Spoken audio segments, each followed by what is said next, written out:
Today's video style is very different because the girl is super tired. But anyway, the show must go on. I'm just trying to record before I completely crash out. And I just need to lay down for a little bit. Okay? I saw a post today from Gabe Built. He was talking about the fact that for years he's lived his life minimalistically. Is that is a tired brain? Is that even a word? I've heard minimalist. Anyway, he's lived his life very minimal for years, very frugal because he's wanted to save up. Man, it's really tiring to hold the phone like this, but he wanted to save up so that he could achieve the things that he wanted. So he's just been cutting out thoughts, mindsets, physical things from his life, from his budget, from his surrounding, just decluttering every aspect of his life. And in that process, he realizes he doesn't need a lot of the things that he have, and neither do you. But the post was mainly about the fact that after spending years minimizing his life, whenever he decides to spend money, he now feels guilty for it because he spent so much time just trying to not spend money or not take on things that does not serve a greater purpose than just wanting it. And he's had to convince himself to spend money. And when I saw this post, I kid you not, I literally spent over 5 minutes reading it just because this resonates with me so well. When I started my financial journey, one of my main things was to cut my expenses. I just wanted to make sure that I am not living above my means and I can afford myself tenfold if regardless of money coming in or not, right? So of course that includes saving up and all of the things. When it came on to spending, I would literally look on an item forever to wonder, to really analyze, to assess. This is where the analytical brain comes in. I have to assess if this is unnecessary. Can I do without it? Is there an alternative? Do I really need this? Do I convince myself this is the thing that I need just because? I literally have to really see it necessary to spend. And when he said that he's had to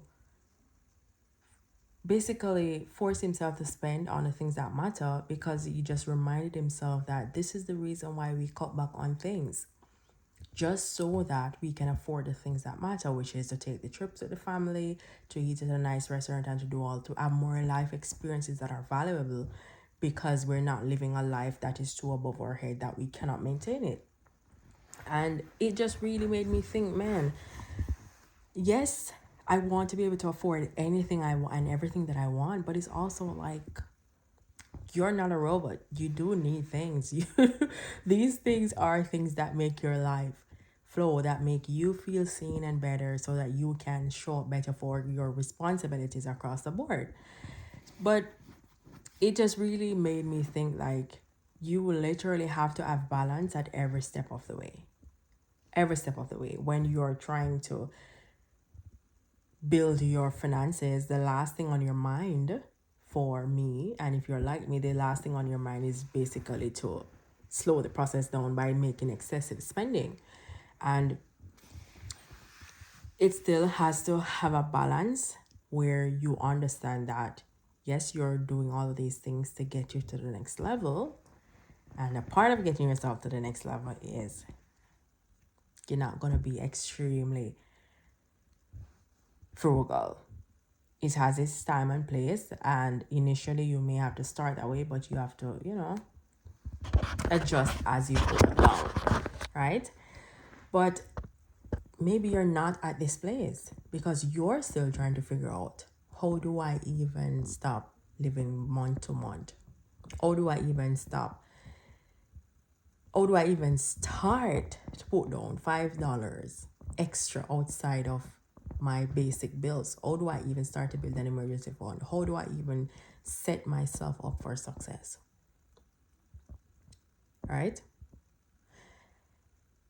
That pain is real. I even understand it in every single language, in every single degree. And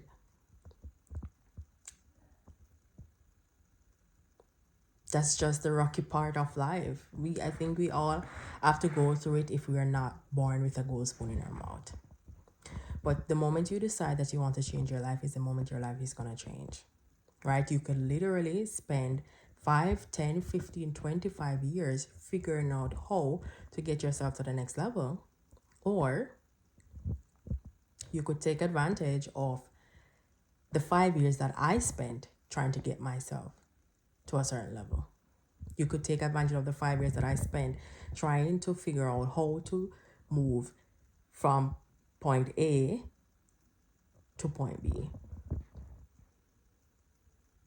And if you believe that it will cost you way more time to figure it out on your own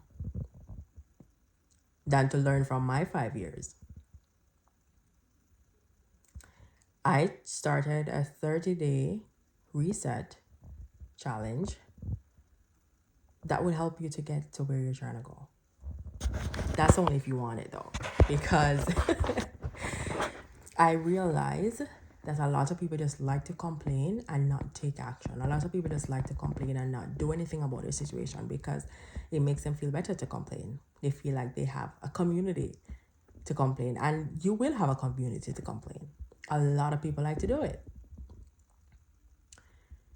But would you not rather be a part of a community that is taking action than a community that's just complaining? I don't know about you, but I think the later would be better. But anyways, as I said, the reset is not yet live. I'm going to drop the link as soon as it is available. I just thought I'd come on here and share for the people who just tired of being stuck, don't want to complain about it forever, and were actually willing to take actions. And if you ain't none of those three people, that's okay. But if you are, you can comment reset below and I will drop the link in the chat as soon as it is available. All right. But that's all I have for today. I hope to see you tomorrow. And until then, let's go make some mistakes. Bye.